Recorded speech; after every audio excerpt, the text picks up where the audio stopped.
Bonjour à tous, ici le Selumicru Sensei, j'espère que vous allez bien. Sanji est considéré comme un raté par son père. C'est un homme qui aime la cuisine et qui rêve de trouver All Blue, une mer légendaire où les poissons de tous les océans se rassemblent. Le rêve de Sanji est directement lié à sa passion pour la cuisine. Dans le chapitre 56, on apprend qu'à tel endroit sera un véritable paradis sur terre pour les cuisiniers. Tout cuisinier qui se respecte a déjà rêvé de s'y rendre. Sanji a, tout comme Zoro, trouvé une motivation plus forte que son ambition, faire de Luffy le roi des pirates. Il a également un grand cœur et l'a démontré pas mal de fois. Des habitants l'ont appelé pendant que Page One saccageait les commerces. Il est intervenu et l'a affronté. Il est prêt à mettre ses fiertés de côté pour sauver des vies. Et il aspire à devenir le plus fort possible, pour cette raison, pour son capitaine et pour ses Nakama. Aujourd'hui on parlera de Sanji en détail avec Power-Up, puissance, futur, idéaux, développement. Petite sponsor et on parle de Sanji. Vous aimez les batailles épiques telles que la bataille d'Edward? Eh bien War Thunder est fait pour vous. War Thunder est centré sur les affrontements militaires, historiques et contemporains. C'est un jeu vidéo de simulation de combat multiplateforme. Le jeu est gratuit sur PC, Xbox Series X, S, PlayStation 5 et les anciennes générations de consoles. Vous aimez voler tel Don Quixote de Flamingo. On peut piloter des avions de chasse historiques et faire des combats aériens intenses. Le jeu propose une grande sélection d'avions de différentes nations,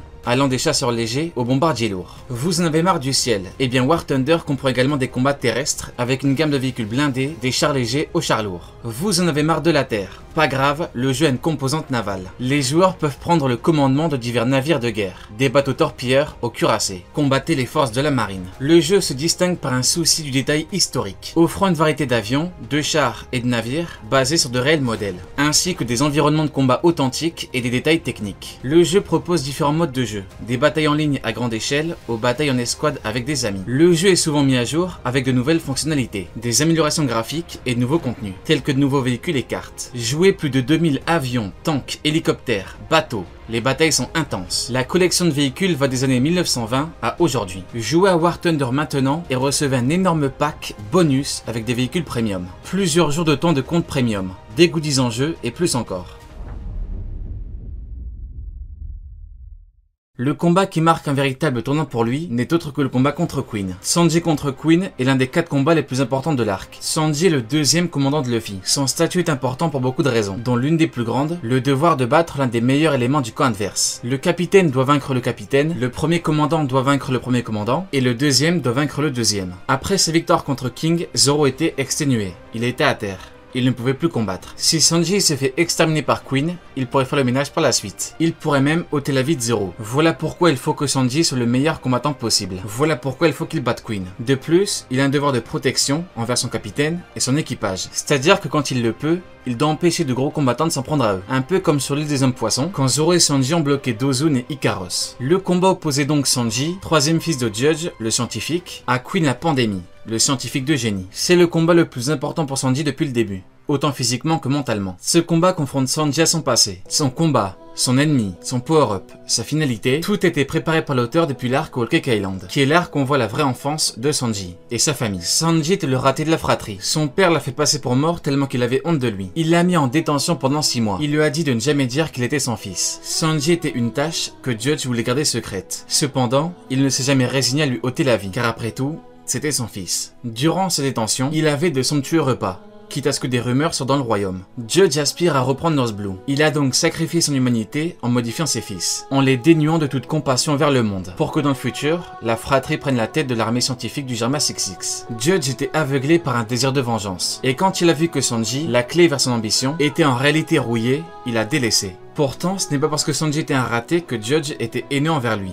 On l'apprend par Eiju. Sora, la femme de Judge, ne voulait pas que ses enfants deviennent des monstres dénués de compassion. Elle a donc pris un puissant médicament pour annuler la mutation, ce qui a eu pour conséquence une maladie incurable et la mort de Sora. Le problème, c'est que Sanji était le seul enfant à ne pas être biologiquement modifié. Judge était alors convaincu que Sanji était le seul responsable de la mort de sa femme, et qu'il fallait qu'il en paye le prix. Mais malgré le fait que Sanji ait souffert, et qu'il ne pardonnait pas à Judge, il a utilisé le Red Suite 2 fois. Certains diront que ce n'est pas logique, mais ce n'est pas le cas. Certes, tout ce qui entoure le Germa le rebute, mais c'est oublier une chose importante, le fait que Sanji serait prêt à tout pour aider et protéger le groupe. Oublier son amour propre et le dilemme des Mugiwara sur Nigashima. Reprenons le début du combat. C'est au chapitre 1022 que le combat débute vraiment, avec Zoro qui dit « Eh, sourcil vrillé, une fois qu'on aura gagné la bataille », et Sanji qui enchaîne avec « Ouais, on aura un aperçu de Luffy en tant que roi des pirates ». Le ton est donné dès le départ. Les combats de Zoro et Sanji sont là pour faire de Luffy le roi des pirates. Rappelez-vous de Mihawk au chapitre 597, quand Zoro s'est mis à genoux pour qu'il l'entraîne. Zoro Le fier sabreur qui l'avait choqué, avec sa détermination et sa volonté imperturbable, se retrouve front baissé. Son honneur est à la poubelle. Il supplie son ennemi. Mihawk a compris une chose et le dira à Zoro. Je constate que tu as trouvé une motivation plus forte que ton ambition. Il se dira dans ses pensées, un homme comme toi n'est capable d'oublier son amour-propre que pour le bien de quelqu'un d'autre. On comprend donc que la motivation de Zoro qui est de faire de Luffy le roi des pirates est plus grande que son ambition de devenir le meilleur épéiste au monde. Ces deux combats sont faits pour que Luffy devienne le roi des pirates. Le combat débute entre Sanji et Queen, le cyborg que même Vegapunk ne peut créer. Cette phrase de Queen est importante, car elle montre bien l'importance de Queen. Elle montre à quel point elle est unique, à quel point il est fort et complet. Dire que Queen est faible, ça revient à dévaloriser ce qu'a fait Sanji, qui a battu le commandant du roi des bêtes. Ça ne rend pas honneur à Sanji qui a tout donné pour le vaincre. Queen est le deuxième commandant du roi des bêtes. Kaido l'a choisi personnellement. Queen est un génie scientifique et c'est un commandant extrêmement performant. En termes de compétences, il est ultra complet. Il a mangé le Zoan antique du Brachiosaure, qui fait de lui une gigantesque créature, forte et résistante, avec une excellente endurance. C'est un inventeur de génie, un inventeur complet et compétent. Il a par exemple inventé le démon de glace. Imaginez un peu Queen dans n'importe quel champ de bataille. Queen a une technique physique et tout bonnement phénoménale. Le Brachio Bomber. Il a utilisé contre Big Mom sur Udon, Big Mom qui était bien trop forte même pour Luffy. Et ça fonctionnait. Queen a littéralement mis KO Big Mom. Quand un combattant est mis KO, ça veut dire qu'il est hors combat, généralement inconscient, ou est incapable de se relever. Si Big Mom est encore en vie, c'est uniquement grâce à une résistance qui est énorme. La puissance du coup de Queen est incroyable. Queen a mis KO un empereur en un coup. C'est du jamais vu. Il n'y a pas d'équivalent. Et le coup est un coup physique. Ce n'est pas un pouvoir comme Perona ou encore Sugar. Avant de dire que la technique n'est pas si forte que ça, il faut imaginer quelqu'un d'autre qui l'encaisse. Et on comprend que, si, la technique est phénoménale. Queen a Black Coffee qui est une technique avec laquelle il envoie des rayons laser. Bridal Grapper. Il brûle l'ennemi. En autre technique de la même trempe que le Brachio Bomber, Queen a Brachiotoguros. Il enroule l'ennemi et il compresse ses os et ses organes. Même des maîtres en HD ne peuvent résister. C'est une technique extrêmement puissante car elle peut broyer quasiment n'importe qui. Tout comme le Brachio Bomber qui met KO quasiment n'importe qui. Et ce n'est pas tout, Queen a également les pouvoirs des Jarma, ce qui le rend ultra complet. Sparking Queen pour les rayons, Henry Queen pour la vitesse et l'électricité. Winch Queen pour l'offensive. Il peut devenir invisible. Il a une mitrailleuse. 2 épées. Queen est à l'image de ce qu'est devenu Sanji. C'est un combattant ultra complet. Et Sanji l'a combattu jusqu'au bout. Quand Queen a utilisé le Brachiotoguros, tous les autres Sanji ont été brisés. À l'instant T, tout est fini. Queen allait finir Sanji. Il allait rejoindre King. Ils auraient facilement terminé Zoro. Il n'avait plus qu'à faire le ménage et l'aventure est finie. Mais c'est là que Sanji éveilla ses pouvoirs de Jarma, en régénérant son corps, et en encaissant un coup d'épée de Queen de plein fouet. Il l'aurait découpé. Il est donc devenu comme ses frères. Toutefois, ils se parlaient. Vais-je perdre mon humanité ? Ou encore, je ne veux pas me transformer comme ce monstre sans cœur. Il est une question de désir et de volonté. Je ne veux pas devenir comme mes frères. Il ne veut pas devenir comme ses frères. Tout comme Zoro qui ne veut pas se prosterner. Il ne voulait pas, mais il le devait. Alors il est devenu comme ses frères. Zoro s'est prosterné pour devenir assez fort, pour protéger ses Nakama et faire de Luffy le roi des pirates. Sanji devait accepter la science des Jarma qu'il rejetait pour les mêmes raisons. Dis-moi, Luffy, lequel est-ce que tu préfères? Le moi habituel en chair et en os, ou un guerrier de la science, cruel, froid et sans émotion, qui peut même écraser un monstre tel que lui? Lequel sera le plus utile au roi des pirates? Finalement, ce sera les deux. Il restera le Sanji qu'on connaît, un homme gentil, humain et compatissant, mais il sera un guerrier de la science, cruel et froid. Sanji a qu'un libre arbitre grâce à Sora, sa mère. Ishiji, Niji et Yonji n'ont pas eu leur mot à dire. Ils n'ont pas de libre arbitre. Alors que Sanji, grâce au sacrifice de Sora, sa mère, est devenu à la fois le chef-d'œuvre de Judge et le chef-d'œuvre de Sora. Il est à la fois le plus cruel des guerriers et le plus gentil des hommes. Il est devenu un guerrier parfait qui garde ses émotions. Il dit alors adieu aux Jarma en cassant le costume. Et il enverra un Hell Memories, souvenir de l'enfer. C'est une technique qu'il a utilisée sur Wadatsumi qui a pour but de se rappeler de moments insupportables et de brûler ses souvenirs. Il a disparu sans costume et uniquement vers sa vitesse. Toutefois, ce n'est pas fini. Il a certes dit adieu aux Jarma, mais le Jarma est toujours là. Car Queen a, comme dit plus tôt, tous les pouvoirs du Jarma. Ce que voulait Queen, c'est vaincre Sanji avec armure. Il voulait prouver qu'il est un meilleur scientifique que Judge. Toutefois, en battant Queen sans armure de Jarma, Sanji a gagné à tous les niveaux. Il dira clairement, c'est un combat que je dois achever moi-même. Sa mère l'a sauvé. Il est devenu plus fort et aura un aperçu de Luffy en tant que roi des pirates. Un exosquelette, de la régénération, de la force musculaire, de la rapidité, une meilleure accélération. Une force imposante. Tout cela augmente considérablement sa puissance. Et en ajoutant le haki de l'armement, combiné à l'exosquelette, il obtient des jambes bien plus robustes. Désormais, elle supporte des flammes bien plus ardentes. Voilà comment Sanji sort la jambe Ifrit. Ifrit a une réelle signification quant à son développement. Ifrit est un djinn créé d'un feu d'une chaleur ardente. Toutefois, Ifrit semble être une version améliorée d'un djinn. La racine du mot Ifrit est Afr, qui se traduit par malicieux, intelligent mais avec méchanceté. Un Ifrit est une version améliorée d'un djinn. La jambe Ifrit est une version améliorée du Diable Jambe. Il est fort comme Sanji. Digne de confiance comme Sanji. Il est intelligent comme Sanji. Il peut être méchant si la situation l'exige. Tout comme Sanji. Sanji l'a dit, j'ai accepté mon sort. Je ne suis pas celui que tu as connu sous le dôme. Sanji a changé, Sanji a évolué. L'aile du futur roi des pirates. Kuro Ashino Sanji. Sanji la jambe noire. Le guerrier parfait de la science. Maintenant, on va parler du futur de Sanji. Tout d'abord, il faut comprendre où est sa place au sein de l'équipage du futur roi des pirates, et ce que ça implique. Sanji est le deuxième commandant, mais également le futur deuxième commandant du roi des pirates. Et ces deux éléments nous en disent beaucoup sur son futur. Ça se passe en deux temps. Tout d'abord, il faut comprendre ce que signifie être le deuxième commandant. Le deuxième commandant est très lié au premier, dans la mesure où, en termes de puissance globale, on est très proche. Et l'auteur n'a cessé de nous le montrer et de nous le dire à travers son œuvre depuis longtemps. Tout d'abord, on a le fait qu'avec le Doriki, on ait des valeurs extrêmement proches pour Kaku et Jabura. Ils sont quasiment identiques, tandis que l'Uchi, donc l'équivalent du capitaine, est bien au-dessus. Et les équivalents des vices sont bien en dessous. Pour certains, ce n'est pas une valeur à prendre en compte. Mais il faut avoir une vision globale. Il faut comprendre ce que l'auteur raconte. Il y a la forme et le fond. Le fond, c'est que l'auteur nous montre que les deux commandants sont extrêmement proches. Quand on regarde King et Queen, à aucun moment on nous fait comprendre ou on sous-entend que King est bien supérieur. Et quand on regarde bien, in fine, Queen est plus complet que King, tout comme Sanji est plus complet que Zoro. Et quand je dis complet, c'est en termes de facultés, de pouvoir, de caractéristiques, etc. Mais être plus complet ne signifie pas forcément être plus fort. On a l'exemple avec King et Queen justement.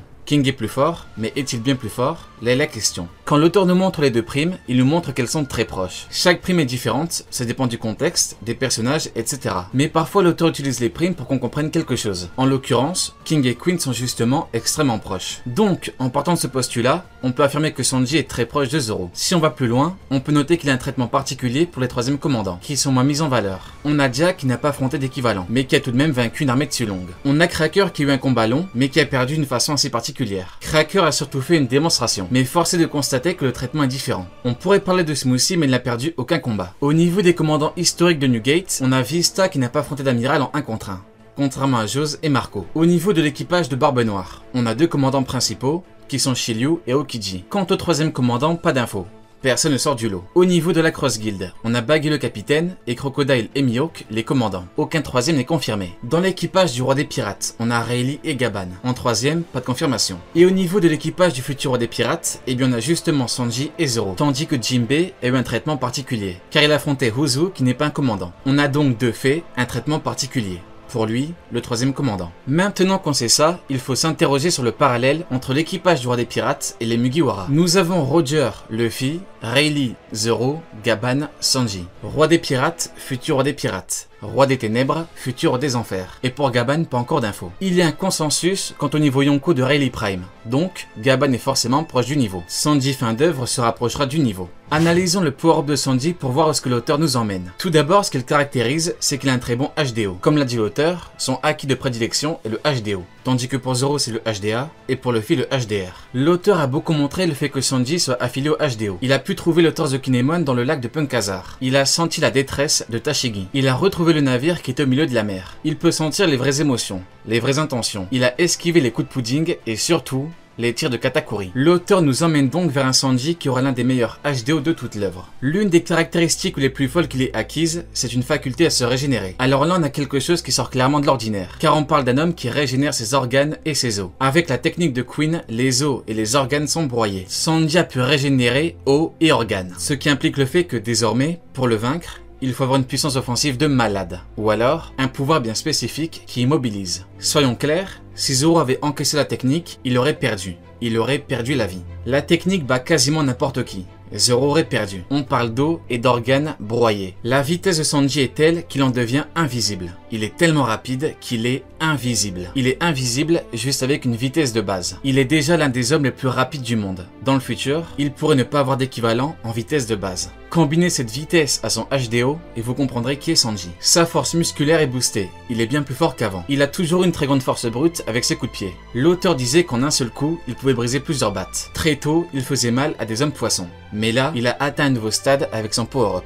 Via sa force musculaire, il a fait très mal à Queen. qui est l'un des pirates les plus résistants au monde. On continue avec sa résistance qui est phénoménale, car Queen lui a mis un coup d'épée sur la nuque. L'épée s'est brisée. On parle d'un coup d'épée direct. La nuque, qui désigne la partie postérieure du cou, n'est pas considérée comme l'un des endroits les plus résistants du corps humain. En fait, elle est plutôt vulnérable, car elle abrite de nombreuses structures vitales, dont la moelle épinière. Une blessure ou un traumatisme peut causer de terribles conséquences. C'est pourquoi il faut protéger la nuque lors d'activités potentiellement dangereuses. Prenons un exemple simple, en MMA, il est interdit de frapper la nuque. Si l'auteur met en évidence que Queen ait frappé la nuque, c'est bien pour nous montrer l'incroyable résistance de Sanji, qui a atteint un stade qui est tout bonnement phénoménal. Quand on part sur Egghead, on a un Séraphin qui a mis un coup de poing de plein fouet à Sanji. Il ne bouge même pas. La résistance de base est hors norme. Il ne recule même pas à cause de l'impact. Il est droit, il est debout, il est solide, il est costaud. Et pour finir, on a Ifrit, les nouvelles flammes qui sont plus ardentes. C'est une combinaison de feu et de lumière. La chaleur atteinte est extrême. En combinant tout ça, il a pu vaincre Queen, le deuxième commandant du roi des bêtes. Il a été assez fort offensivement pour le battre, et assez résistant pour encaisser les coups. Sa nouvelle puissance fait donc de lui l'un des hommes les plus puissants du monde. Et ça fait également de lui l'un des combattants les plus complets du monde, avec des caractéristiques uniques comme une régénération quasi immédiate. C'est le chef-d'œuvre de Sora et de Judge. C'est le guerrier parfait de la science avec des émotions. Pour bien comprendre pourquoi est-ce que je parle de guerrier parfait de la science, c'est parce qu'il a été biologiquement modifié. Mais la différence avec ses frères, c'est que lui a affronté des combattants de plus en plus forts. Il s'est entraîné pendant 2 ans,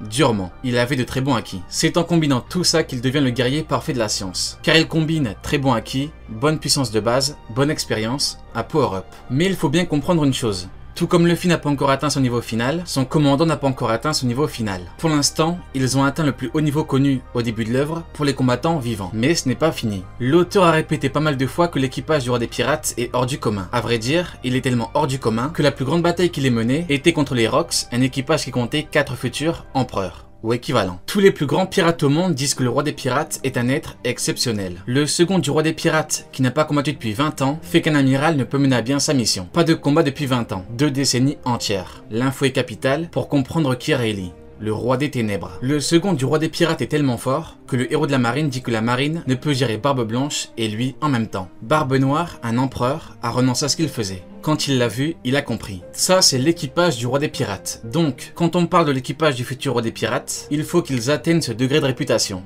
ce niveau de puissance. Quand on parle de Roger, on ne parle pas juste d'un homme qui est allé au bout du monde. On parle surtout d'un homme qui a pu conquérir les mers. On parle d'un être inarrêtable, l'homme le plus libre. Quand on parle de Rayleigh, en premier lieu, on parle d'un pirate extrêmement fort. Ce qui les caractérise avant tout, c'est leurs énormes puissances. Il faut que l'équipage de Luffy soit comme ça. Mais alors, quel sera le paroxysme de Sanji? Que représentera-t-il pour le monde? Eh bien, je pense que l'auteur a déjà préparé tout ça. Zoro sera le roi des enfers. Zoro est l'une des 2 ailes du futur roi des pirates, et Sanji est l'autre aile. Intéressons-nous à ce que veut être Zoro, le roi des enfers. Il a toujours été lié aux enfers, surnom, épée ou encore technique. Sauf que Sanji est aussi lié aux enfers, de par des techniques comme Diable Jambe ou la mention du diable. Dieu a créé les ingrédients, mais le diable a créé les épices. Sanji fait donc 2 mentions, Dieu et diable, tout en disant que son plat était trop épicé. Mais de par le fait qu'il mentionne Dieu et qu'il attaque avec des noms de plats, Sanji est lié aux 2, contrairement à Zoro qui n'est lié qu'aux enfers. La mère de Sanji est Sora qui veut dire ciel. Quand les hommes poissons demandent jusqu'où la tornade va les suivre, Zoro répondra jusqu'au bout de l'enfer. Et juste après, Sanji utilisa le Skywalk, pas du ciel. Sanji est donc, contrairement à Zoro, très lié au ciel, ce qui m'a fait penser à quelque chose. Actuellement, Sanji a les jambes Ifrit, une combinaison de feu et de lumière. Sauf qu'un Ifrit n'est lié qu'aux enfers, pas au ciel. D'ailleurs, ce qui différencie un Ifrit d'un ange, c'est qu'un Ifrit est fait de feu, alors qu'un ange de lumière. L'auteur a donc fait exprès que jambes Ifrit soit une combinaison de feu et de lumière, Sanji étant lié aux enfers et au ciel. Après Ifrit, Sanji pourrait donc avoir Lucifer. Lucifer est un nom latin composé de lux, lumière, et ferre, porteur. Lucifer, porteur de lumière. Chez les Romains, Lucifer personnifie l'astre du matin, Vénus, précédant le lever du soleil. Il annonçait la venue de la lumière de l'aurore. Chapitre 1, Romance Down. Lucifer est devenu un ange déchu car il s'est rebellé contre Dieu. Certains l'ont rapidement diabolisé et assimilé à Satan. Lucifer a donc un statut particulier, car il a côtoyé les anges et les démons, le ciel et l'enfer, comme Sanji. Voilà pour cette vidéo, j'espère qu'elle vous aura plu. Je termine actuellement une très longue vidéo qui sort dans quelques jours, j'espère qu'elle vous plaira également. Merci encore à War Thunder pour la sponsor. Jouez à War Thunder maintenant et recevez un énorme pack bonus avec des véhicules premium. Plusieurs jours de temps de compte premium, des goodies en jeu et plus encore. Allez, Jané, tu n'auras pas regardé mes vidéos pour rien.